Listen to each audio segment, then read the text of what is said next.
तिथे बिहारमध्ये नितीश कुमार यांनी 9व्यांदा मुख्यमंत्री पदाची शपथ घेतली। भाजपच्या साथीने नितीश कुमार हे पुन्हा एकदा मुख्यमंत्री झाले। दुपारी 12 वाजता त्यांनी मुख्यमंत्री पदाचा राजीनामा राज्यपालांकडे सुपूर्द केला आणि आरजेडी सोबतच्या सरकारमधून पाठिंबा काढून घेतला। दरम्यान भाजपच्या पाठिंब्यासोबत नितीश कुमार यांनी नव सरकार बिहारमध्ये पुन्हा स्थापन केलं।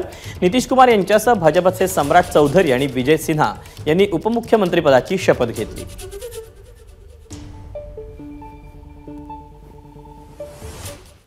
दरम्यान नितीश कुमार आतापर्यंत कोणकोणत्या वर्षी मुख्यमंत्री झालेले आहेत एक नजर टाकूया।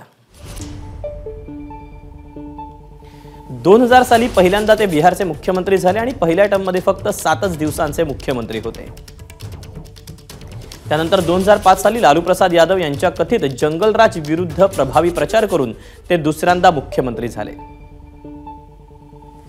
2010 साली ते तिसऱ्यांदा मुख्यमंत्री झाले आणि 2014 साली भाजप आणि एनडीए सोबत फारकत घेऊन त्यांनी लोकसभा निवडणुका लढवल्या। मोदी लाटेत पराभव झाल्यानंतरही मुख्यमंत्री पदाचा त्यांनी राजीनामा दिला आणि 2015च्या विधानसभा निवडणुकीतील यशानंतर चौथ्यांदा मुख्यमंत्री पदाची शपथ घेतली। 2015ला लालूंच्या राजद तसंच काँग्रेस सोबत त्यांनी महाआघाडी बनवून निवडणुका लढवल्या आणि महाआघाडीचा 2 वर्षातच भ्रमनिरास झाला आणि तत्कालीन उपमुख्यमंत्री तेजस्वी यादव यांच्यावर भ्रष्टाचाराचे आरोप करून भाजपसोबत हातमिळवणी केली। 2017 साली महाआघाडीशी फारकत घेऊन भाजपच्या पाठिंब्यावर 5व्यांदा मुख्यमंत्री झाले। त्यानंतर 2020 मध्ये 6व्यांदा मुख्यमंत्री पदाची शपथ घेतली आणि भाजपच्या नेतृत्वाखालील एनडीए सोबत निवडणुकाही लढवल्या। 2020 मध्ये 7व्यांदा मुख्यमंत्री पदाची शपथ घेतली डिसेंबर महिन्यात। तर 2022 मध्ये पुन्हा लालू प्रसाद यादव यांच्या राजदसोबत महाआघाडी स्थापन केली आणि 8व्यांदा मुख्यमंत्रीपदी ते विराजमान झाले। तर 2022 पासून आजपर्यंत ते मुख्यमंत्री होते। ही त्यांची 8वी टर्म होती आणि त्यानंतर त्यांनी पुन्हा दुपारी राजीनामा दिला आणि 9व्यांदा मुख्यमंत्री पदाची शपथ घेतली।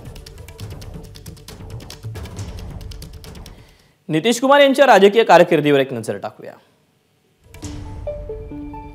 भाजपसोबत युती करून ते पुन्हा मुख्यमंत्री झालेले आहेत। संयुक्त जनता दल आणि राजद यांच्या आघाडी सरकारचे नितीश कुमारच मुख्यमंत्री होते। आतापर्यंतच्या कारकिर्दीत वेगवेगळ्या पक्षांसोबत तब्बल 8 वेळा ते मुख्यमंत्री राहिले।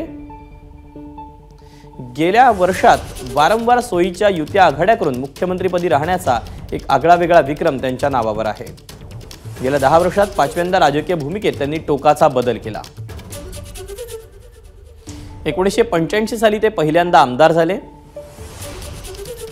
1990 साली तत्कालीन मुख्यमंत्री लालू प्रसाद यादव यांच्या मंत्रिमंडळात ते मंत्री होते।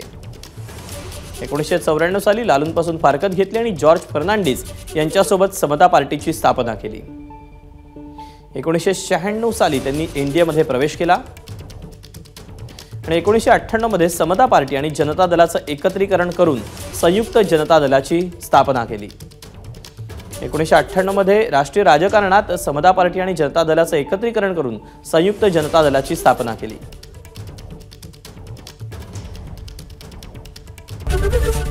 एबीपी माझा, उघडा डोळे बघा नीट।